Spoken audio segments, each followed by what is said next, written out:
अस्सलाम वालेकुम। मोहम्मद सिद्दीक बिटवर बाबाला जो किस्सो एहसान भलाई नसीब भाग अकुल मसरूर शाद आबाद। पाठ नंबर 19।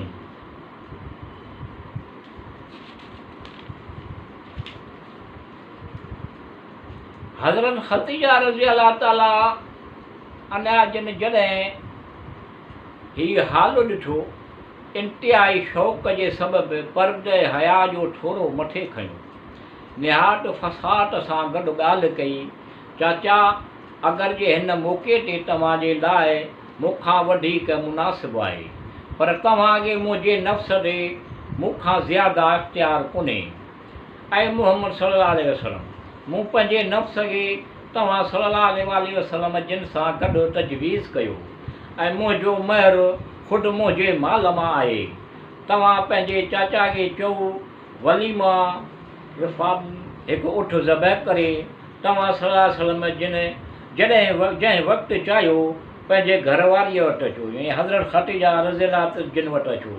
उन वक़्तु हज़रत अबू तालिब फरमायो, ऐं गुरोहे मर्दम गवाह थिजो। हज़रत खतीजा रज़ी अल्लाह ताला अन्हा ख़ुदि संदसि ते मुहम्मद सां तजवीज़ कयो ऐं महर जी ज़ामिन बि ख़ुदि थी आहे। इहो ॿुधी कुरैश जे हिकु शख़्स चयो, माजराए औरतूं मर्दनि जो महर जो ज़ामिन थियनि थियूं। इहो ॿुधंदे ई जनाब अबू तालिब जिन खे गुस्सो अची वियो। जॾहिं हज़रत अबू तालिब अलैहिस्सलाम जिन खे गुस्सो ईंदो हुयो त सभई कुरैश उन खां डिॼंदा हुया ऐं तव्हांजी हैबत खां पनाह घुरंदा हुया। हज़रत अबू तालिब अलैहिस्सलाम जिन फरमायो, अगरि ॿिया मुड़ुस मुंहिंजे भाइटे जहिड़ा आहिनि, औरतूं घणे माल ऐं ज़्यादा माल खां बि त घणो महर उन खां तलब न कंदे। अगरि तव्हां वांगुरु हूंदे त महर गिरां उन खां वठंदा।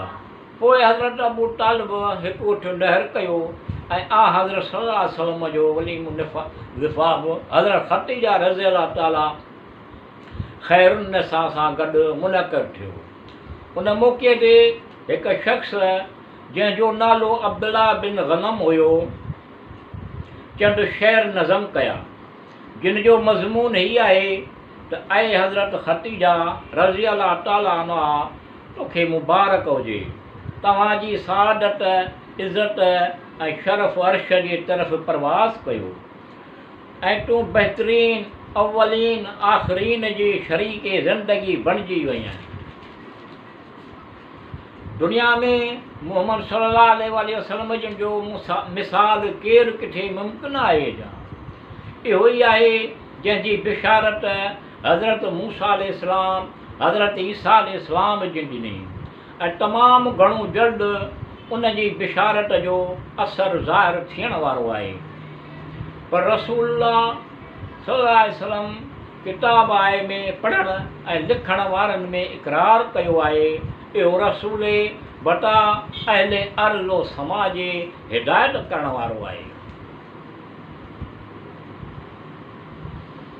हज़रत इमाम मुहम्मद बाक़र अलैहिस्सलाम खां मनक़ूल आहे त जॾहिं रसूल ख़ुदा जो फ़र्ज़ंद हज़रत क़ासिम अलैहिस्सलाम रहलत कई त हिकु ॾींहुं हज़रत सल्लल्लाहु अलैहि वसल्लम जनाब खतीजा वटि आयो ऐं उन खे रुअंदे ॾिठो। पुछियो, छो रोईं थी? अर्ज़ु कयो, या रसूलल्लाह, मुंहिंजे पस्तान ॿुगनि मां खीरु जारी थियो त मूंखे मुंहिंजो पुटु यादि अची वियो।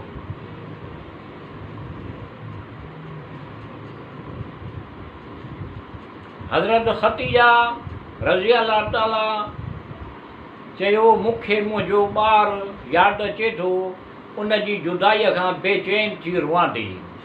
सल्लल्लाहु अलैहि वसल्लम जिन फरमायो, ऐं खतीजा रज़ी अल्लाह ताला नो, रो न, तूं राज़ी कोन आहीं त जॾहिं बिश्त जे दरवाज़े ते पहुचजो त इहो उते बीठल ॾिसी इहो तुंहिंजो हथु झले बिश्त जे तरफ़ बहितरीन मक़ाम ते वठी वञे, राहींदो हुते साहिब अदद साहिब रहमतुल्लाह अलैह खां रिवायत आहे त बैसत जे 5 साल पोइ हज़रत फातिमा ज़ोहरा सलामुल्लाह अलैह जिन जी विलादत थी।